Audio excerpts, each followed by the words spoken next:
Report प्रमाण नष्ट करा जायछि तदंत करिबा बड़ चैलेंज। कोलकाता लेडी डाक्तर को दुष्कर्म और हत्या मामला रे तदंत करुथुवा सीबीआई गुरुवार सुप्रीम कोर्ट रे स्टाटस रिपोर्ट दाखल करिछि। सीबीआई रिपोर्ट दाखल करिबा सह कोर्ट रे पश्चिमबंग सरकार उपरे आनिछि संगीन अभियोग। सीबीआई कहिछि घटनास्थल रो प्रमाण नष्ट करा जायछि। एही भली स्थिति रे तदंत करिबा एक प्रकार challenge. CBI पक्षरु सिलिसिट general Tushar Mehta कहिसंती प्रथम एफआईआर रे पीड़ितांक अंतिम संस्कार राति 11:45 रे दाखल होईछि।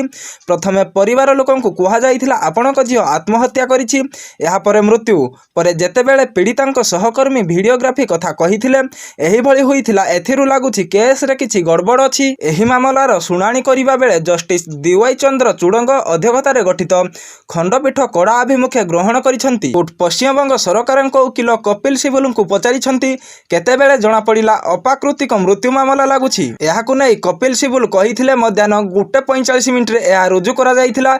एहा परे पोस्टमार्टम रिपोर्ट को निष्पत्ति निया जाइथिला। एही मामलार शुणाणी बेले जस्टिस देवी पादरीवाल एहा मध्य कहिसंती जे मु 30 वर्ष रे एही भली घटना देखि नाही। से कहिसंती पुलिस एही मामलार उपयुक्त प्रक्रियार पालन करि नाही। कोर्ट एहा मध्य कहिसंती जेतेबेले सखाळे जणा पड़िथिला एहा अप्राकृतिक जांच मामला तेबे क्राइम सीन चिन्हट करी घेराबंदी करिबा काहेकि विलंब होला।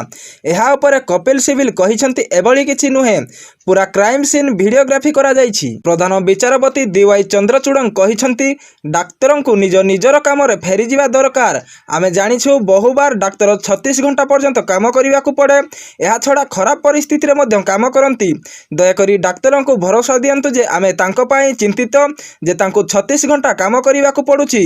बहुबार मु सरकार हॉस्पिटल चट्टाण रे भी सुईछि जेतेबेले मोर जणे